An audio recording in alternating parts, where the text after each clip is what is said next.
আমেরিকায় ট্রাম্প প্রশাসনের জন্য এক চরম ধাক্কা।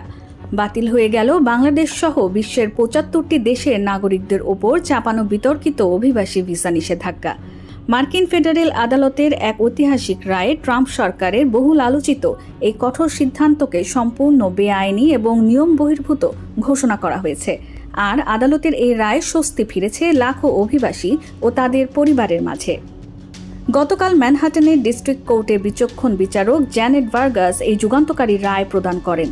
আদালতের শুনানি চলাকালে জ্যানেট জানান, ট্রাম্প প্রশাসনের স্টেট সেক্রেটারি মার্কো রুবিও নিজের আইনি ক্ষমতার বাইরে গিয়ে সম্পূর্ণ অন্যায়ভাবে এই নিষেধাজ্ঞা জারি করেছিলেন, যা আমেরিকায় থাকা লাখ লাখ নাগরিককে চরম মানসিক চাপে ফেলে দিয়েছিল।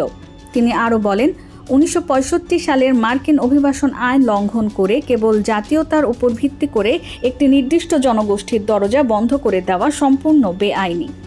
গত জানুয়ারিতে ট্রাম্প প্রশাসন পাবলিক চার্জ বা মার্কিন সরকারের ওপর আর্থিক বোঝা বাড়ার অজুহাত দেখিয়ে বাংলাদেশ, পাকিস্তান, মিশর ও ব্রাজিল সহ ৭৫টি দেশের অভিবাসী ভিসা স্থগিত করে দেয়।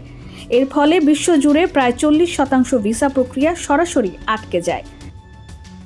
কিন্তু বিচারক ভার্গাস তার রায়ে শক্তভাবে উল্লেখ করেন, কনসিউলার অফিসারদের ব্যক্তিবিশেষের যোগ্যতা নিরপেক্ষভাবেই যাচাই করার যে আইনি অধিকার ছিল, মার্কিন পররাষ্ট্র মন্ত্রণালয় একক সিদ্ধান্তের মাধ্যমে তা ছিনিয়ে নিয়েছিল।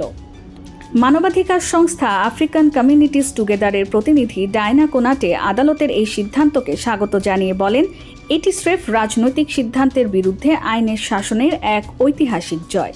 তিনি আরও জোর দিয়ে বলেন, এই বৈষম্যমূলক ও অন্যায্য নিষেধাজ্ঞাটি হাজার হাজার পরিবারকে অন্যায়ভাবে আলাদা করে রেখেছিল। আদালতের হস্তক্ষেপে অবশেষে ন্যায় বিচার প্রতিষ্ঠিত হয়েছে। ফেডারেল আদালতের এই স্থগিতাদেশের ফলে আবার বৈধ উপায়ে বন্ধ থাকা ভিসা প্রক্রিয়া পুনরারম্ভের আইনি পথ উন্মুক্ত হল। প্রবাসী স্বজনদের সঙ্গে স্থায়ীভাবে মিলনের অপেক্ষায় থাকা লাখো অভিবাসীদের জন্য এই রায় অত্যন্ত স্বস্তির বাণী নিয়ে এসেছে।